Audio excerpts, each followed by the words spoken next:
I wasn't getting a job and nobody wanted to work with me, and I'd been to almost every director and producer in the industry that I knew, and even ones that I didn't know. I felt there was a sense of complacency that had crept into my work ethic. I ring the doorbell, said they're going to open the door, I'm going to go to bed now like a king. And my dad opened the door and he said, beta aa gaya. And I said, Amitabh Bachchan. Deflated right there. I was like, that's God. You're nothing, man. Abhishek, first of all, I'm really happy to be sitting here with you. It feels like it's been years. It has been. It has, no? Yes, I think Too long. The last time we spoke was, for an interview was a good 7-8 years ago. My God. Yeah. You look well. Yes, I'm happy. Thank you. So, on the first day of the Manmarziyaan shoot, you posted on Instagram this lovely picture of a chair, your makeup chair. Yeah. And you said possibly the scariest chair to be in. Yes. Was it really scary? Yes, it was. Why? It's a bit of a long story. I didn't do any work for about 2 years in film, in terms of as acting. I just felt I needed to reboot somewhere. I wasn't happy with the kind of work I was doing. Not the kind of work that I was being offered, but the kind of work I was doing. I felt there was a sense of complacency that had crept into my work ethic. And that's something I've actually always said, that the minute an actor becomes complacent, that's when the decay starts. I think I became very comfortable in the work that I was doing. I'm not going to lie, I had a blast. I really enjoyed the films I was doing. I was working with people that I really care for and really love and really enjoy collaborating with. And, you know, I was making more money than I've made my entire career put together. But there comes a point of time where I think as an actor and as a creative person, you need to question yourself and ask that, is this what you really came here to do? And is this what you want to be remembered by? I think that's very important.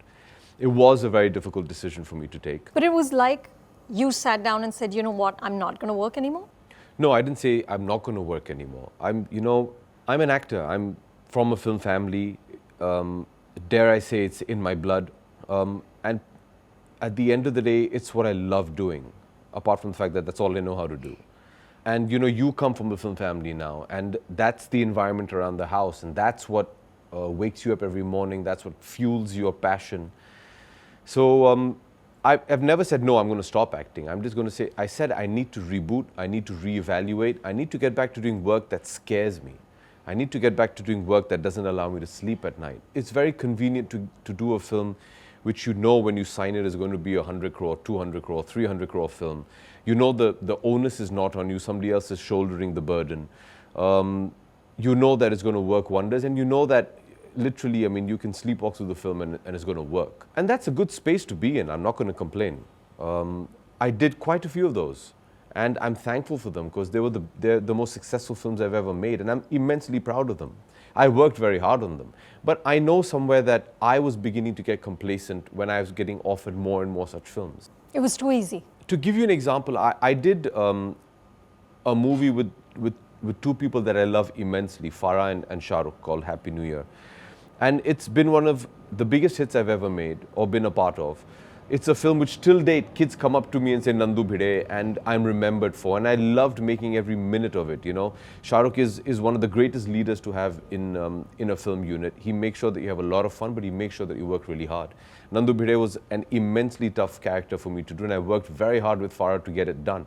After that, it's like, okay, somewhere as an actor, I feel, okay, I've managed to pull it off, where previously you were a bit reticent, you weren't sure that, am I going to be able to do it? This has got, I don't know a guy like Nandu Bhide, I've never done a role like this. Am I going to be able to have the kind of abandon that Nandu Bhide had? And once it's done and you get a bit of appreciation from your audiences, you get that confidence. But then you get another character like that, and I'm like, okay, I can do this, no problem.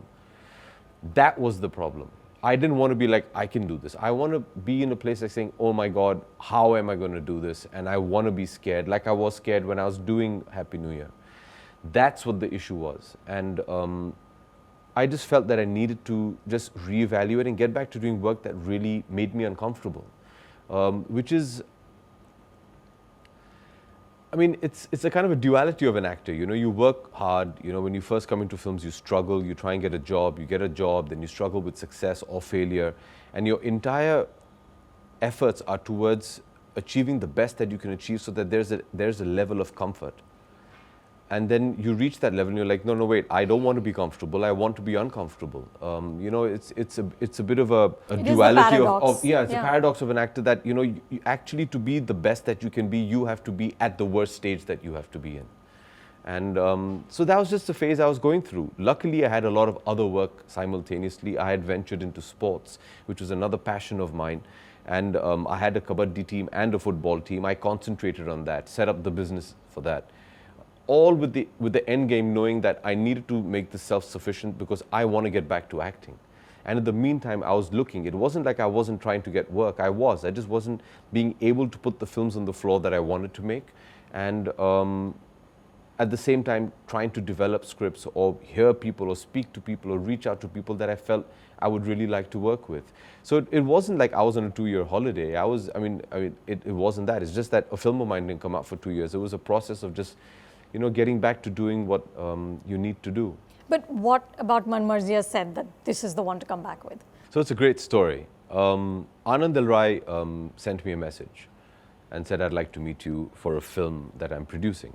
And then we set up the meeting. He came and met me. I've known him for very many years, and he's a very loving, gregarious character.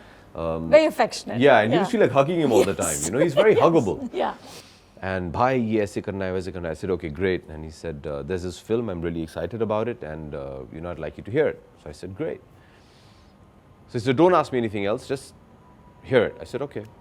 And we set up the meeting, and the director couldn't make it. The director was tied up. They said, is it okay if just the writer comes? Who's written? I said, of course. And in walked Kanika Dhillon, who's this young, vivacious, full of life, immensely talented and opinionated, as I make fun of her, young lady. And she came and narrated the script to me. And we then discussed it, and something about it appealed to me. I liked it. I had a few notes which I shared with her, which she very reluctantly agreed to go and review. Then Anand came into the meeting, and I said, okay, great, it's very nice, this is what I feel. He said, okay, these are points I think we can work around, and they came back to me, and after that meeting was okay, and I said, okay, this is nice, this is working, but I still had 1 or 2 apprehensions. At which point I said, look, who's directing this film? Are you directing? Is Kanika directing? Because I have not met the director. So he said, no, I want Anurag to direct this film. So I said, okay. I've never worked with Anurag, and we've had a bit of a patchy past, which thankfully is behind us now, and we've all grown up and matured since. So I said, okay. And I think that's when I realized that I was ready to get back in front of the camera, is because I had no baggage of, okay, this is fine. Okay, I don't know if Anurag's going to get along with me, and I don't know if I'm going to get along with him. And it was fine. I'm like, okay, he's a voice. He's an interesting voice. I'm ready to hear this. It also ticked off another box that, okay, he's going to make me really uncomfortable. And I really wanted to be in that space. So I said, okay. And then, Anurag came in. He just blew me away. The perspective that he brought on the script just jumped up to me, and I said, this is it, I have to do this. Because I just loved his vision for the story. Dare I say, it was possibly the first time I saw a pure director's contribution to a script, where Kanika's written this beautiful script, and Anurag has just taken it to a different level. I've always seen I've worked mostly with directors who are also writers. So I've seen them, through their direction, contribute 10, 15, 20% to their already great script. Anurag just took it to a different level. He almost made it a different kind of a film. And I thought that Kanika and Anurag worked so well together, and they understood what they wanted to do with the film. And I just loved the way he saw my character and what he wanted to do with it. And that was it. And I just knew that this had to be it. And then the process started, and then, the time came upon us when I had to move to Amritsar to shoot the film where it's based. And he called me the first 2-3 days. He just narrated the script to me because he doesn't like to do readings. He said, no, don't rehearse, because I'll keep changing everything on set. And I was okay with this, because the new me was like, okay, this is he's going to throw you a curveball and you have to try and hit it out of the park. And that was exciting me. It was petrifying as well, but it was exciting.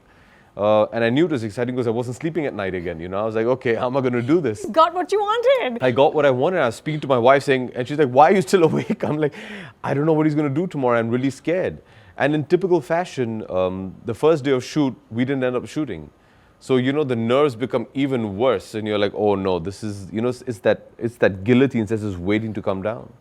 And the day came upon me and I was sitting we were shooting in a hotel, so they gave me a hotel room to get ready. And so this photograph actually, this was the hotel room that I was in, if you look closely, and that was the chair, and they just made this makeshift mirror. And I was sitting at the window, just about to get ready, listening to my morning ritual of listening to my music. And I was looking at this chair and I just said, oh my God, I haven't sat in one of those in over 2 years. And suddenly, it just brought back the last 2 years and the preparation and the journey and the ups and the downs. And I just felt like saying that, okay, it's taken me, what did I write actually? Possibly the scariest chair to sit on as of right now. Yeah, it's taken over 2 years to get back onto it, so here we go. So that's what it was. It was scary. Partially because I didn't know what scene he was going to give me because he hadn't decided. So he can throw anything at you? Yeah, he's very instinctive. He gets onto a set and he just feels like doing something. He'll take a scene which you've rehearsed and you've learnt and you come and you're ready to go and suddenly say, sir, aise karte hain, isko ye katte hain, ye katte hain, katte hain. And I'm generally very happy when people cut my dialogues. So that was the only good thing because, he cuts and then once he's turned the scene on its head, he just allows you to do what you have to do. And he was immensely generous with me, I felt, you hear so much about the Anurag Kashyap and this cult following that he has, and you expect him to be in a particular way, and he's completely the opposite, and he just disarms you with his charm and his love, and he just allows you to do what you have to do. And then I make fun of him. He has the word, sir, very good, superb, got it. Thoda refine karte hain se. So that means you're rubbish and you need to do it better. So that was his way of saying, refine karte hain. But he allows the actor to just do what they have to do. And he said something to me because, he doesn't say cut. He doesn't? No. So the first few times it kind of throws you off balance. How do you know it's over? No, because you just stop. And he doesn't say cut. And then there's this awkward silence. And Vicky, Tapsi and myself are looking at each other saying, so how's your morning? Yeah, that's good. But then you say, okay, this guy's not going to say cut. So then it kind of takes you back to acting school when you used to do improv. And you say, okay, here's the situation. He's not going to say cut, so let's figure out what we're going to do next. Right. So as a performance, it also helps you learn your character even better and the characters you're working with. So that's the way I took it, and I enjoyed it. So he doesn't say cut. And but he's very generous as a director. He's very loving towards his actors. And is it like cycling? Do you never forget? No, you never forget. You never forget because you never know it to start with. I firmly believe acting can't be taught. You either can act or you can't. You can polish your craft, which I think is essential. But also I feel somewhere, Anu, there was a certain, how do I put it correctly? Emotional bankruptcy. I started feeling that, okay, here's, for example, if you have an emotional scene or a dramatic scene and you delve into whatever you have inside to bring it out. After a while of doing it long enough, you just know how to do it. And it happens. But I don't know if the audience figures it out. You know the buttons to press. Yeah, I don't know if the audience figures it out, but as an actor, you're not being genuine about it. It's just a recreation or a reprogramming of something that you just know to do really well. The fun of it is when you feel it really and it damages you somewhere. I think that's kind of part of being an actor. The one thing I think I take away from Manmarziyaan is the way Anurag pushed me and the way he made me perform is you realize that, okay, you've replenished that masala, it's there and it's ready to go, you want to do it. And once it's there, then the craft comes into it, I've always believed on some level acting is, it's a bit of a power trip. What do you mean? I think a great craftsman in performance it's about power, because you have something which is raw, which can really damage you and hurt you, and most of the time ends up doing that. And it's like a volcano, your emotion is just simmering, it's ready to come out. Actors love shots when we get to scream our lungs out because you just let out everything, it feels good. The reason I say power is because a true craftsman will never give 100% of that emotion. You hold back. You got to control it. That's your craft. you have to understand. I mean, I can today be here and be very upset and just let it out. And when that emotion comes out in its raw form, it comes out as Abhishek Bachchan. It's not coming out as a character. The power is when you're able to control that anger. That's pushing to come out, and you control and say, no, you don't come out this way, you do it this way. So it's about power. It's a bit of an ego tussle with your inner self. That's exciting, It's like riding that wave, You have this huge wave and you ride it. I think that's the true beauty of acting, and only the greats manage to do it. So I think if I had to give you as close an example, I said, okay, I've managed to get off the surfboard. I'm on top of the wave. I don't know if I'll make it down to the bottom, but I've realized that, okay, yeah, this is the feeling, and I really enjoyed it, So now you go on to the next challenge and hope that you can do it again. You know what I find intriguing, Abhishek, is actresses take breaks, usually for sort of practical reasons. They're going to have kids, they get married. With actors, it's a sort of deeper existential crisis. Right. Like you talked about, sort of feeling emotionally bankrupt, or your dad took a 5-year break, or Mahesh Babu in Hyderabad, the Telugu superstar, took a 3-year break. Just at the peak of his career, Right. Said, no, I need to stop. Do you think, why is that? Like, why does it sort of burden men more? I don't think it does. I think as human beings, be it an actor or an actress, you go through the same emotion, the same fear, lack of confidence, but sometimes it's just a decision you need to take.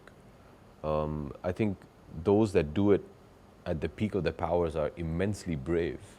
On some level, maybe it was an easier decision for me, or the decision which I just needed to take. I think it's the same for the women as well. You go through the same insecurity, be it a year, be it 2 years, be it 5 years. But it's just an attitude. I mean, if you look at an actor that we have that is just fantastic and is just at the top of his game is Amir, and Amir does a film once every 2 years. And I look at that and say, yeah, but he's working through those 2 years and he's got that. And I took those 2 years off and I said, okay, so what's the difference? Aishwarya, after Aradhya was born, took a few years off because she wanted to concentrate on her daughter. And when she came back, she went through the same insecurities of, am I going to be able to do it? Am I going to, pick up where I left off? Do I have to climb that mountain again? Because the one thing is for certain, Anu, people at the top of the mountain didn't land there. They have to walk the way up, and sometimes you slip, or sometimes you just decide to jump off and say, I'm going to go down and come back up because I enjoyed the ride. So I think all of them do this, have to go through the same emotions. It's interesting. Mahesh Babu said that break really helped him. Yeah. It gave him clarity, it gave him confidence, it sort of changed his approach to what he does. But I've read a lot of interviews where your dad said, in fact, the 5-year break was a mistake, because by the time he came back, he said the audience has changed, the industry had changed. What did it do for you? I'll agree with Mahesh on that. Yeah. I think it's the best thing I've done in my entire career. Really? Yeah, I really do. It just sorted my head out. I think the best thing that I learned in the last 2 years, which is something shockingly, and I kick myself every morning about it, that I never did, is I never knew what I didn't want to do.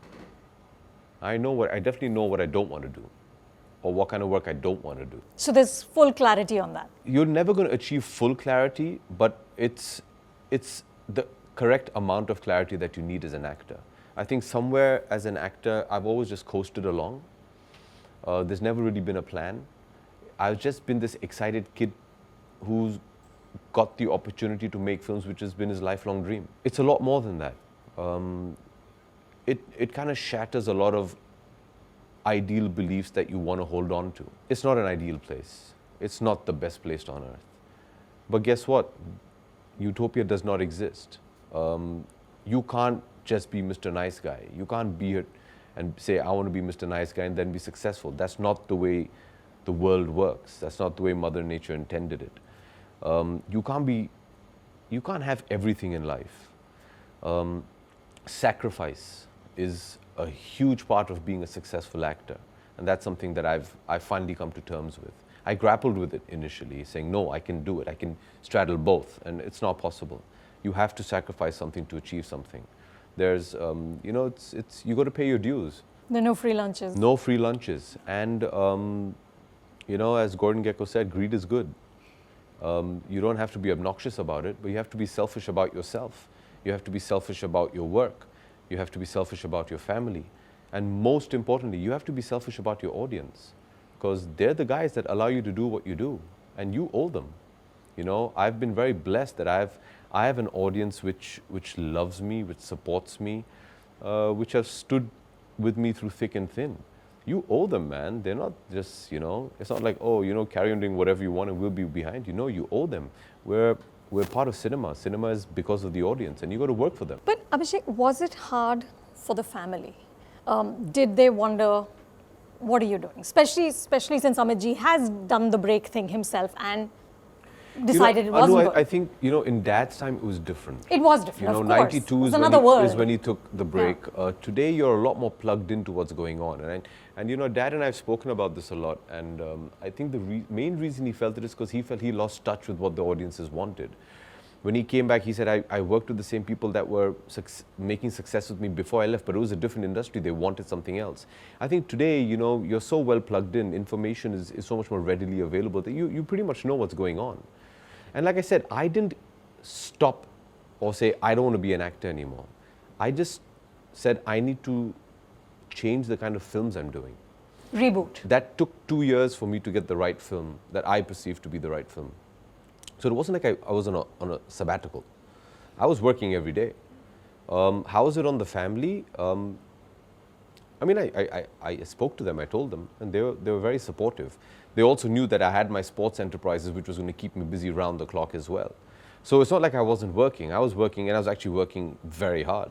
A lot harder than I've worked when I was just acting, because now I had to try and get a film on the floor and, you know, sort out my sports enterprises. So it was a lot of work. So they were okay with it. I think somewhere, I'm sure, if you just ask my parents, I'm sure somewhere they were like, okay, 1 year's gone by, you know, what's this guy doing? Thoda nervous. I'm sure I think that's a parental instinct. Yeah, exactly, yeah. My wife was fine, you know, because I mean, I walk my family through everything that I do. So, you know, they're on the same page. But I think maybe a parental instinct somewhere, if you ever ask them, and they've never told me, but I'm sure they somewhere said, okay, what are you doing? So I think there was a big sigh of relief when I left for Amritsar. They're like, okay. I don't know if it was like he's finally out of the house, or I was like, okay, he's back to doing what he should be doing. Abhishek, you've done very well with the sports, with the football. Thank you. Especially. Thank you. What does sports give you that cinema doesn't? Sports is a lot like theatre. It's instant. You know, in theatre you do a good scene and you can see the audience react to you. It's similar in sport, you know. You have a good match, the result is right there. But for me, it's more spiritual than that. You know, I've always been a sportsman, and I've learned a lot about my life through sports. There's a certain spirit that being a sportsman or just being involved in sports teaches you. Sportsmanship, of course, team playing, how to deal with a difficult situation and react. You know, be it kabaddi or football, you know, you could be down 2-1, you need to react, you need to come back and win that match. How do you find that character? How do you know, leadership skills? There's so many things that you can literally draw into real life. And, you know, being an owner of a kabaddi team and a football team has taught me that. You know, thankfully both the teams are winning teams. I mean, in kabaddi I won the first season in kabaddi. In football I've won two of the I saw your pictures with that giant cup. Yeah, it's pretty big, yeah. You know, but there have been seasons where we didn't do well. So how do you know, bounce back from that? How do you go back to the drawing board and come back with a winning team? How do you lead them to a team? How do you keep inspiring them, you know? So there's so many things. It's been very rewarding. So I was doing this interview with Aishwarya about, I think 4 or 5 years ago, and I've been talking to her for many, many years, and one of the themes she goes back to often is the middle path. This idea of not being swayed by success or bogged down by failure. So I said to her that, do you ever talk to Abhishek about this middle path? And this is what she said. I want to read out the whole thing to you. The thing about Abhishek is there's this fun-loving guy the world gets to see, and I get to see as well. He's spirited, the prankster, but he's also a very deep guy. Look at what he's born into, look at what he's lived with, what he has seen throughout his life, and look at what he has quietly stood by and stood tall. And incredibly self-contained in that, and that in itself speaks volumes for what he is within and how much mettle and strength there is. He might not project it, he might not share it, and I don't think, in fact, he even gives a glimpse into that intensity. I think some roles allow people to get a sneak peek into that, and that's where it simmers, but it's there. She said, I don't need to talk to him about a middle path. I think he's known it all his life. Is that true? Wow, that's terribly sweet of her. Okay. I never really thought about it. Life was what it was and is what it is. There are two ways to look at it. And I say this and, I fear that I'll be misjudged. But please, I don't mean this in any arrogance. Please try and see it from my point of view. I grew up in a household with two immensely talented and famous artists. And all their friends were their colleagues. So that is the environment I grew up. So that was my normal. When I was a kid, I thought everybody had people standing outside their house waiting for a glimpse of their father. I didn't know any better. I think when I was sent to boarding school and I got a taste of the normal life, or as normal as it could be, that's when I started realizing that, okay, but that was my world. And in those days we didn't have social media that you saw the stuff. We weren't allowed to watch television beyond watching the news. And there was only Doordarshan in those days, and we were allowed to watch a movie once a week, and that was on Sundays.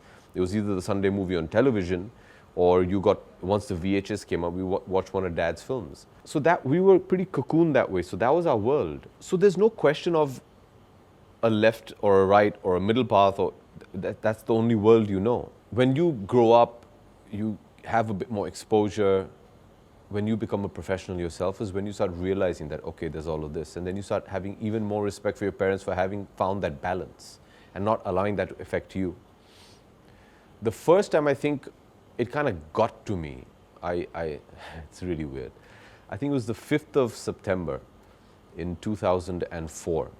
Dhoom had come out a week before and was declared this big hit. It was my first out-and-out success. And not far from where we're sitting right now, the Marriott, Adi had kept a party. And we had this huge party, and when I walked through the lobby, for the first time, people actually started running towards me. I wasn't used to that. I think that was my first brush with, if I dare say, stardom. And I went nuts that night, having a lot of fun. And I remember very early in the morning when the party got over and, we didn't have a car or anything. So from the Marriott to my house is a 5-minute walk. So I decided to walk, and a very young Arjun Kapoor was with me, who was still an assistant and a dear friend of mine. And Aisha Deol was one of my colleagues in the film. And we walked from the Marriott to my house. During that walk, Mumbai was waking up, and I was this rock star, I've given my hit and I've arrived, I was like, yeah, I had the swag, chest was out. People were stopping their cars, coming out, asking for autographs. Those days, camera phones were just about coming in, so that wasn't really the trend. And people are stopping and waving out and screaming. I just felt like, dude. King of the world. Move aside, I am here. And I remember I walked into my house through the gate, saw the other two off, sent them away in my car. And I was just like, this is what it means, This is what I was looking for all these years. I ring the doorbell, said they're going to open the door. I'm going to go to bed now like a king. And my dad opened the door. And he said, beta aage. And I said, Amitabh Bachchan. Deflated right there. I was like, that's God. You're nothing, man. So I came home to that. I come home to these guys, and they're completely normal. He came out in his nightgown with his glasses and he's reading the papers. He's like, oh, you're home? I'm like, oh, okay. That's greatness. You're nothing. So, you get a reality check. Very quickly. Every day. So I think that's the only time I could have veered for those couple of hours. After that, it's just fine, And I think it's all transient also. You realize when you see somebody like Dad at home or Mom, even Aishwarya, that's the thing it's not even discussed or even thought about. Because I think everybody realizes in our family, me included, that at the end of the day, it's what you do in front of the camera that's going to matter. You do that well, the rest of it will just deal with it. And it's going to go. It's not going to be there forever. Unless you're Amitabh Bachchan and, you're 76 and you're still at it.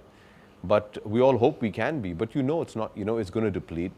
We've all been in situations where you've walked into the room and you're the center of attention. And you've walked into that same room a couple of years later, and there's a new kid on the block who's the new sensation, and you're sidelined. But it's so brutal, Abhishek. It is brutal. It crushes you. But how nice that you're able to come back, you know, power, control, that you can control that emotion, say, I'm going to use that in my next shot, you know. But that's the way it is, and it's the same for everybody in every field. It's just that we do it on a public platform, so we must be,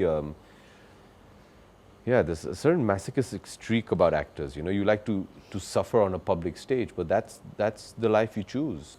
But listen, you're better at it than many others. I mean, what I really admire is your ability to laugh at yourself. Do you remember when Rajkumar Rao put out that tweet about what if there were no surnames in the world? And you responded with, no, that's all I've got. Right. So I thought that was just let me burst your bubble. That wasn't me. That wasn't you? No, that wasn't me. Listen, I have to say, I love that. And that was It was great. I had this parody account that a lot of people mistake for me.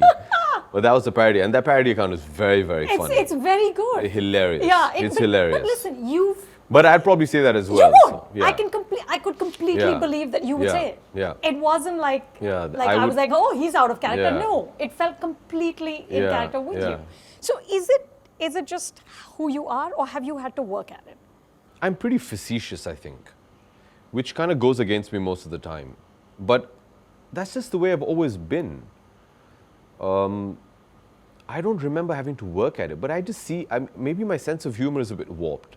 I find some of these things funny. You know, I mean, on Twitter a lot of the time I get a lot of these guys who like to take a swing at me, and I'm fine with that because I'm here, man. You know, I'm public property. Go for it. But if you're going to take a swing at me, bro, I'm going to swing back. You know, and be prepared for that. It's just that my way of doing it is different. You know, my sense of wit or whatever you call it is different. I have a bit of a wry and dry sense of humor. And at the end of the day also, you can't take yourself so seriously, Anu. You have to learn to laugh at yourself because they're either going to do it at your face or they're going to do it behind your back, but they're going to do it. Right. So, you know, just enjoy it. And everybody has an opinion. And as an actor, and I mean this very seriously, as an actor, it's important to hear everybody's opinion. You shouldn't be arrogant enough to think that I'm the best and I know everything and I'm correct all the time. Once in a while, it's nice to retort. Once in a while, it's nice to have some fun with it. But you must log it as well that, you know, it upsets me when somebody writes something negative about me, albeit in a joking way, or they're trying to belittle you or whatever, you know. I can reply back. I have a reply for, pretty much everything. I reply. I might not believe entirely what they're saying. I might not agree with what they're saying, but I have to remember what they're saying because there's a reason why they're saying it. So you make a note of it? I absolutely make a note of it. And this is also one of the major reasons why I decided to go into this metamorphosis phase of mine. It's how do you want to be remembered? We all want to be remembered, Anu. You know, if you don't want to be remembered, why are you an actor? You know, you want to do something that you can leave behind. You want to leave behind a legacy. These are things I never thought about before. I started thinking once I had my daughter. And I don't want to be remembered as a joke. You know, some people think that. I don't know. And I remember many years ago, I can't remember exactly when or exactly what the person said, that somebody tweeted something, a meme, bringing my daughter into, and that really upset me. And I said, look, you want to take a go at me? I'm perfectly fine with that. Leave my daughter out of it. She has nothing to do with this. She's not on social media, and don't bring her into this. And they responded something like, no, we don't think your films are nice. I said, look, you don't like my films? Cool, thank you. I will work hard to make sure that I make films that you like. And I really meant that, because each and every one matters. You know, I genuinely believe if I can make a difference to just one person in the audience, I feel I've achieved something. Maybe not what I want to achieve. I want to make everyone happy. Actors want to entertain, especially in Indian films. It's not just about the craft and, my creativity. It's about entertainment as well. I want to entertain. I want to be a showman. I want to make everyone happy. So if there's even one person who doesn't like my work, I'm going to note that. And that is important for every actor. You cannot be blasé and say, but the majority love me. No, for me, even if one person doesn't like my work, I need to take notice of that. And that's kind of what, I really enjoyed about social media. Is it made me realize that there's a share of people that might not like your work. So why are they not liking my work? What can I do to make them like my work? Because even if, and you know, like Aishwarya tells me a lot, her favorite thing is it's water off a duck's back. Yes, You know? she said that to She me. says this very often, yes, and I see a lot of merit in that because it's a good way to keep your sanity. Absolutely. But I mean, we're actors, we're pretty insane as it is. And my thing is, no, you know, I need to have that goal that I want to make everyone happy. I want everyone to come out of my film and say yes. And even if there's one person who hasn't liked something, I'm going to take note of that because I want to work towards making that person happy. It's not that I want to prove a point to them. I genuinely want to entertain them. I want them to be on my side. You know, I want them to love me. So, you know, I think that also contributed a lot to me going back and saying, okay, let me get back to doing what I think I can do better. So in the 18 years that you've been making movies, Abhishek, is there one character or film or scene where you felt like you really nailed it? Where you felt you got closest to the emotion you were trying for? Several. What would one be? Sadly, that lasted till the end of the trial when I first saw the film. And the then? next day, I'm like, I could have done better here. I could have done better there. Are you very critical of yourself? Very critical. Yeah, I actually, I have notebooks where I make notes. About what? And I tried something On your which I own tried to performance? copy you Huh. because I remember we were at the premiere of Avatar together, and your husband and I were sharing popcorn, and we were in, I think it was Vadala, if I'm not mistaken, at the IMAX, and it first bothered me because after every 3 minutes, suddenly we were all wearing 3D glasses, and this one flash of light would come on, and I'd look, and Anu's there with a pad with this one extended lamp where she was making notes. Yes. I'm like, what is she doing? And by the end of it, I'm like, wow, that's a really good idea because, you know, when you're at, you can't assimilate your thoughts as precisely afterwards. Right. Because afterwards, you're just immersed in the experience. So I tried that. I couldn't do it, like keep notes during the movie. Huh. But I review my films very often and I make notes. So even a film that I felt at that point of time that I did a good job in, you know, a couple of weeks, couple of months later, you feel that you've fallen short and you could have done much better. You keep finding mistakes. I think that's good. You should find mistakes. It helps you grow. But do you not ever pat yourself on the back and say, well done, Abhishek? No. Ever? Like one performance? No, I think somewhere as an actor, it's not about what you think, it's about what your audience is going to think and the people that are going to watch the film. So actually, that's your ultimate test. You could have done your best job, nailed it. Opening day, 50 lakhs. What? So I think being a film actor, at the end of the day, the pat on the back is what the audience gives you through collections, what the critics give you through their reviews. That's what matters. And that's what you're looking for as well. After a while, what you think doesn't really matter. So I think it's more about the viewer. Yeah, I haven't been entirely happy with any of my work. And if it's not just about a performance, it could be something very cosmetic and trivial as the way you looked or something. It can be anything. So no, there hasn't been any film which I feel nailed it. At that point, maybe when I did the short set, yeah, I gave it my best, which I'd like to believe I do in all my films. But at that point, say, okay, I can't do better than this. But the problem, and it's a good problem to have, is by the time you come to see that, you've evolved and you've hopefully improved. So what was your best a couple of months ago is not good enough anymore. And through these 18 years, are there any regrets? Are there any decisions you wish you hadn't taken or, you know, roads left untraveled? The sad part about retrospect is everything seems terrible because you just find a better way of doing everything. So yeah, I do think that I could have done things in a different way. Do I regret making the movies that I made? No. Because I think each and every one was a huge learning experience. You know, the ones that did well, the ones that didn't do well either.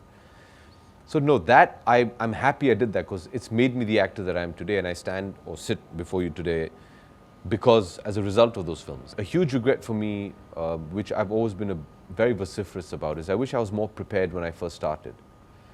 I wish I was a more accomplished, a more aware, a more prepared actor when JP Saab signed me for Refugee. I feel somewhere I could not live up to the expectations that he had for me. And he means a lot to me. You know, JP Saab introduced me to this world. He's held my hand through it all. even when we've not been working together. He's been a mentor to me, and I just feel that he became my schooling for cinema when I should have already been schooled before I came to him. He's never mentioned it, and I don't think he thinks that way about me. I think his love for me is beyond that. But as his actor, as his boy, I feel that I wish before my first film, and I don't know if that feeling would have been the same with another film that I was going to start off with. I hope so, but I just wish I was more prepared when I first came into the industry. I was, like I said, I was just a kid in a candy shop. I was just so happy that somebody signed me, you know, and it took me 2 years when nobody was signing me, and people don't believe this, but it's a fact. And I was just so excited that, oh my God, I've got a job. I mean, I remember coming to your house to screen test for Mission Kashmir also. And Vidhu took me to the roof and made me pose with the rose. I still remember. I'm like, what am I doing? And you know, and I didn't get the part, which was fine because you know I think he's just such a lovable guy. And I remember reading about Samjhauta Express that you were going to do with Rakesh. So Samjhauta Express was a result because I wasn't getting a job and nobody wanted to work with me. And I'd been to almost every director and producer in the industry that I knew, and even ones that I didn't know.